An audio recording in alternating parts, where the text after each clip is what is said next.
You're not my real daughter. You never were. And you'll never see a penny of this family's money. My stepdad said it across the dinner table in front of my mother, in front of my two stepbrothers, like it cost him absolutely nothing.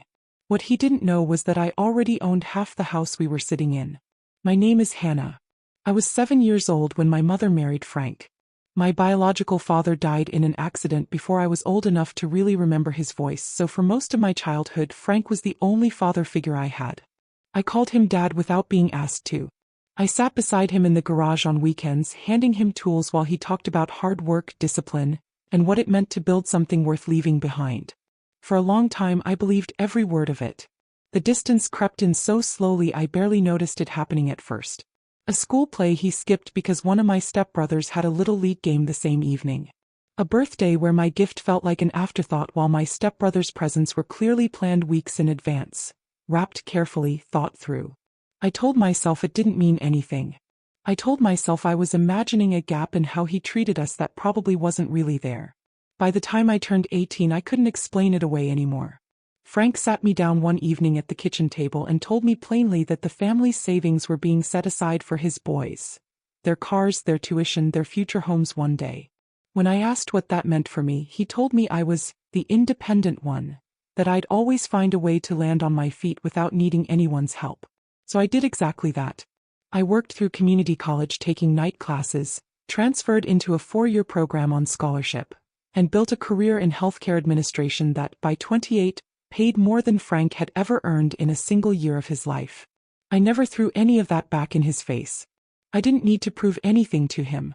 But 5 years ago, when Frank's auto repair shop hit a slow stretch and the mortgage payments on the house started falling behind, I found out purely by accident, overhearing a tense, hushed conversation between him and my mother through a door that wasn't quite closed. Without telling either one of them, I quietly stepped in and covered the shortfall myself month after month, until the business picked back up. I made sure they never had to face the real possibility of losing the house they'd lived in for over 20 years. I never told them where that money was coming from.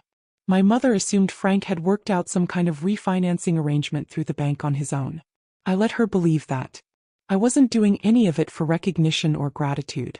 I just couldn't stand the idea of watching them lose everything because Frank was too proud to ask for real help, especially not when it would have hurt my mother the most. But Frank's coldness toward me never eased, no matter how quietly I kept showing up for this family. If anything, it got sharper with time, more deliberate. Every holiday, every birthday, every ordinary Sunday dinner became another small opportunity for him to remind me and everyone else at the table exactly where I stood in his eyes. Not really his. Not blood. Just the one who happened to still show up out of habit long after anyone would have blamed me for walking away. 3 weeks ago, at a dinner meant to celebrate one of my stepbrothers getting accepted into a university engineering program, Frank stood up and raised his glass to the future of this family. Then he turned toward me, almost as an afterthought, and said it out loud in front of everyone at that table. You're not my real daughter. You never were. And you'll never see a penny of this family's money. My mother's face went completely pale. My stepbrothers stared down at their plates, silent. Nobody said a single word in my defense. I didn't argue with him. I finished my meal, thanked everyone for the evening, and drove home in complete silence, replaying every version of that sentence the entire way. What Frank never bothered to learn, in all those years of reminding me that I didn't truly belong to this family, was that I hadn't just quietly covered the mortgage shortfall during his slow season 5 years earlier. When the bank had actually started preparing paperwork toward foreclosure, before Frank even fully understood how close they'd come to losing everything, I had arranged a private buyout of the remaining loan balance through my attorney, and had my own name legally added to the deed of that house, specifically to protect my mother permanently no matter what happened between us. In the eyes of the law, I already owned half of the very house Frank had just used that night to tell me I meant absolutely nothing to this family. He had no idea. And I wasn't planning on telling him just yet, not that night, not out of spite, but because I hadn't decided what I wanted to do with that information at all. Then 2 days after that dinner, while helping my mother clean out an old storage closet at her request, I found something that had nothing to do with the house, the deed, or any of the money I'd quietly poured into this family. What I found had everything to do with a truth Frank had kept carefully hidden for almost 2 decades. It was a humid Saturday afternoon when my mother asked me to help her sort through a box of old documents shoved into the back of the hallway closet, a space Frank never touched because he called that entire corner her clutter, and avoided it out of habit. Near the very bottom of one worn cardboard box, underneath old tax returns and expired warranties, I found a sealed envelope addressed to my mother in handwriting that clearly wasn't Frank's. It was from Frank's first wife, postmarked years before he had ever even met my mother. The letter described an unresolved financial settlement from Frank's first marriage, tied to a dispute over a piece of commercial property he'd once co-owned with a business partner during that earlier marriage. According to what the letter described, that debt had never been formally closed out through the courts. Under our state's laws, a debt like that could still legally attach itself to shared marital assets, even decades later, if it had genuinely never been properly settled. Frank's first wife had written that letter specifically to warn whoever came next into his life. My mother had never opened it. She barely even remembered the envelope existed, tucked away for so long beneath everything else. I didn't confront anyone right away. I didn't even mention it to my mother yet. Instead, I brought the sealed letter straight to my attorney, the same one who had quietly handled the deed transfer for me 5 years earlier. What she confirmed after reviewing everything changed the entire situation. If that old debt had genuinely never been resolved through proper legal channels, it complicated every single promise Frank had been making for years about his son's inheritance, promises he'd repeated proudly and loudly at nearly every family gathering I could remember attending. I want to be completely honest about something here. I wasn't planning revenge, not at first and maybe not ever in the way people usually think of it. I was planning protection for my mother most of all, and for a truth that had been buried far too long inside that house. But I won't pretend that some quiet part of me didn't want Frank to finally understand exactly who had been holding this family together the entire time, long after he stopped noticing or caring. The celebration dinner for my stepbrother's university acceptance came exactly 2 weeks later, at the same house, around the same table. Frank stood up again, glass raised, talking proudly about the legacy he intended to leave behind for his real family, his actual sons, the ones who shared his blood. I let him finish his entire toast without interrupting. Then once he sat back down, I stood up myself. I kept my voice calm and even the entire time. I said that before any more conversations about legacy and inheritance continued around that table, there were 2 things this family deserved to actually see with their own eyes.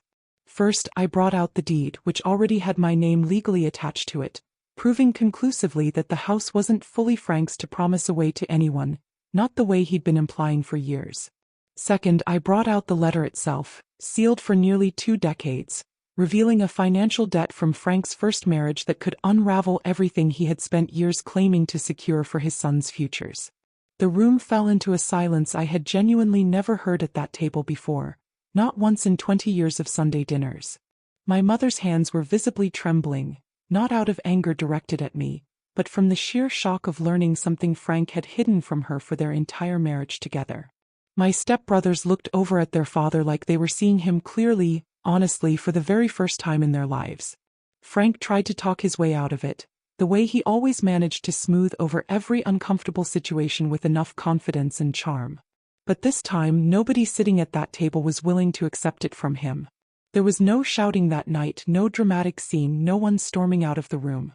Just a long, heavy silence, followed by my mother quietly asking Frank to explain himself, right there in front of everyone he'd just tried to impress.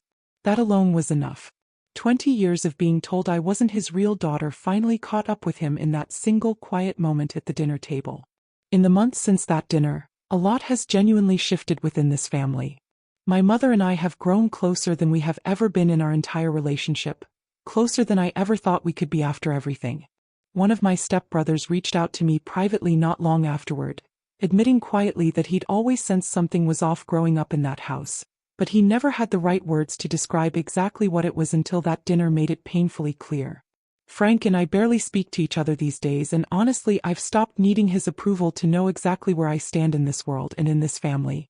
I still think about that dinner sometimes, more often than I probably should. "You're not my real daughter." He said those exact words to put me in my place, to remind me of something he genuinely believed made me smaller than the rest of them. What he never understood, not once in over 20 years of being in my life, is that family was never really decided by blood, or by whose name happened to come first on a piece of paper somewhere. It's decided by who actually shows up quietly year after year without ever being asked to, and who chooses to tell the truth when it finally truly matters most. I never set out looking for revenge in any of this. I only ever wanted to be truly seen for everything I had quietly given this family over the years. In the end, somehow I found both.